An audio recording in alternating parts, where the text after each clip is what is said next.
Good evening, Baz. How are you doing? Very well. How are you, Alex?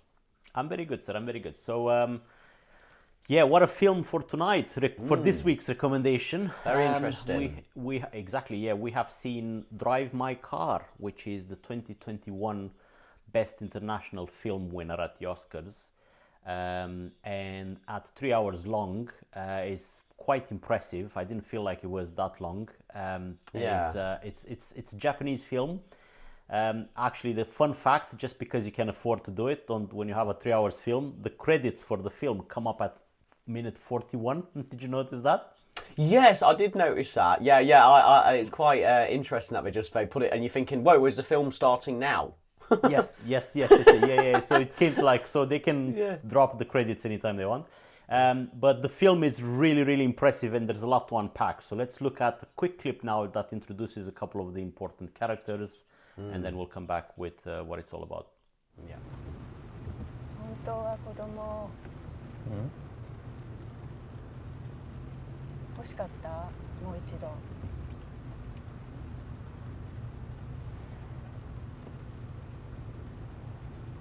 わかんないな。誰もあの子の代わりにはなれないわけだし。でも同じぐらい愛せたかも。君が望まないものを僕だけ望んでも仕方ないよ。ごめんね。君のせいじゃない。僕も君と一緒にそれを選んだんだ。だからいいんだよ。うん。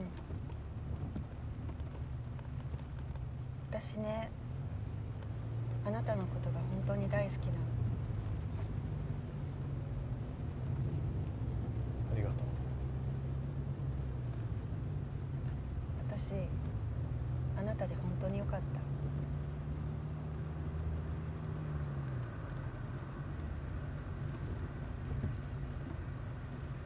Okay, so that shows you the two main characters. He is Ryusuke, and then that's his wife in the car, which is Oto. So he's a stage director for plays in Japan, in Hiroshima actually, and she is a screenwriter, a fairly successful screenwriter, I would say. And the film is set up in a time in their life where they break apart, and is just the film follows him basically. He has to deal with the trauma in his past, and which is, I mean, a few things have happened, but one of the more impactful one is the loss of their, I think, 4 or 5 year old daughter. Yeah. Now he's preparing a play which is Uncle Vanya by Chekhov, which is a Russian play which is very famous and very good. He's preparing a play, and he has to travel away from Hiroshima and then to set up this play. And in this process of setting up this play, a lot of things come back in his life that he is not really prepared to deal with, or they're just bubbling up underneath, from sadness to grief to things like that, and it's impacting the way he directs, the way he, reacts to the other people around him and things like that. So that's an overall. It's 3 hours. Is a 3 hours film? Yeah, so that's just an overall setup, to be honest. Yeah, it's a good way of describing what the main character faces with straight away. But yeah, Drive My Car is what it's called, and it's not a Japanese remake of Dude, Where's My Car from America. It's a bit more arty than that, this film. And when I watched it, because obviously the characters are reciting a play, doing rehearsals for a play. I kind of, because we've just watched Tar recently, I don't know if you kind of had there's a bit of a vibe in the air, but it was a bit of higher class of people again, and it was interesting to see that rehearsal world, especially in a Japanese/Korean environment, so that in itself was interesting. But yeah, one of the traumas in his life, the main character, was the fact that obviously his wife had been disloyal to him, and one of the men that she had been disloyal with actually applied for one of the roles in the play, and this causes, as you can imagine, a lot of friction, and there's a lot of animosity and stuff like that, and that was kind of one of the elements in the film. But yeah, I thought it was really interesting, and with it being a 3 hour runtime, it didn't feel like that at all. Yeah. It felt like it was broken down. I don't know if it was voluntarily or not, but the first part of the film is all about him and his wife by the looks of it. The middle part is the way he starts setting up the plane, what he has to deal with. And only in the third part I felt that his relationship with the driver is much more upfront. We haven't even really spoken about it yet.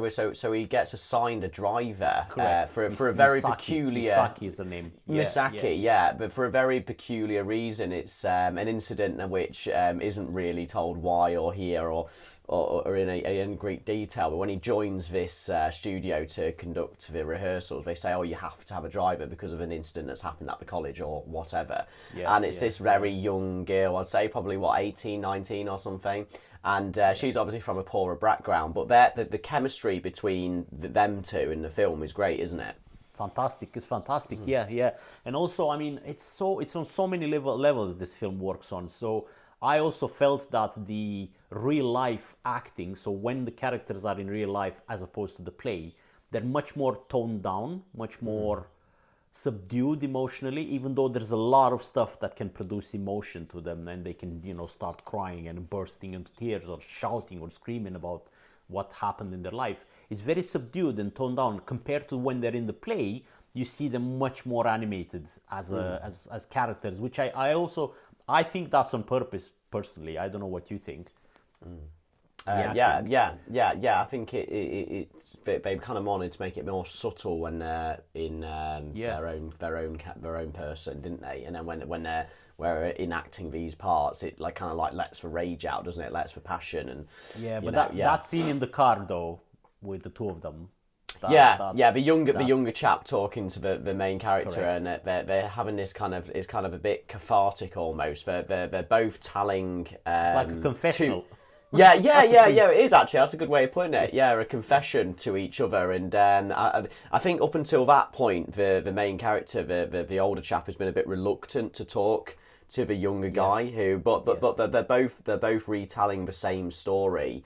From Otto, and the way that it works in the scene is just fantastic. Really. It's really captivating, isn't it? It's fantastic. And then it unlocks the younger guy's potential to act, because he was stuck until then. And they have this really, really deep chat about the woman that they both love, which coincidentally, or maybe not coincidentally, is the same main story in the play that they're acting. And that moment in the car is just mind-blowing about what they talk about, which I don't want to spoil it because it's one of the best scenes in the last few years, I think. So, that's probably your favorite, isn't it, too, Baz? Oh no, what I'm saying, because it feels like you shouldn't be watching it. Almost, it's very personal, isn't it? It really is like a fly on the wall or fly on the back car seat, shall I say? Just and also just the shots in the film, in particular. That scene's fantastic as well. It really is back seat of the car, so one face and then it flicks around to the other face, and it's like you're in the middle. But generally, they're watching you. They're watching you. They're talking to you. So that's it. That's brilliant. But just generally, the cinematography in the film is also fascinating as well. There's quite a few scenes of I like the scenic footage when they're walking around that trash factory. I'm not sure if you know what I'm referring to. Just recycling or something, isn't it? And that alone, it's just really eerie and fantastic. But there's loads of stuff like that in the film, and I think driving and the roads is a big part of the kind of ambience of the film. How many shots do we see of long running roads and this beautiful car? Is it a Saab? Saab. It's a Saab, and I love it. It's really retro. To be fair, truthfully honest, I couldn't tell what year the film was set in because of his car, but I think it's just looks present like day. somewhere around the pandemic, before the pandemic. Did you notice at the end the last scene? With masks. Yeah, that was it. So it'd be around 2019 or something, but it's just a good watch all round, really. And did it win Best Foreign Film in 2021? It did, it did. And it was like the year of the pandemic, basically, after. So it was like this film was apparently due to film in Busan, but because of the pandemic, they had to move the whole storyline and the production to Hiroshima, and because of less restrictions in that part of the country and things like that. But Yeah. it doesn't really matter. It's based on a book, but it's brilliant, to be honest. It's 3 hours. You won't even feel them. You get attached to these characters. You feel for them. It's just consistent. It's almost like an emotional, non-stop leveling up from what happened. Just bits of information from the backstory comes up, and you're thinking, oh bloody hell, and now he has to deal with it, or he's dealt with this and now he has to deal with that. So it's brilliant. It's like very well put together. I can't even believe you can do that in 3 hours and, you know, contain somebody's, you know, keep somebody's tension for that long. Yeah, and it's not action adventure at all, but it's bloody captivating, isn't it? You know, It's almost like you don't want to stop watching it. It's like a trip to the psychologist. Yeah. Yeah, yeah, it really is. Yeah, Drive My Car. Yeah, what a film. What a great one, actually. Yeah, definitely gets a thumbs up, man. All right, sir. I shall talk to you next week. Yeah, see you next week, Alex. Take care. Have a good one. Bye.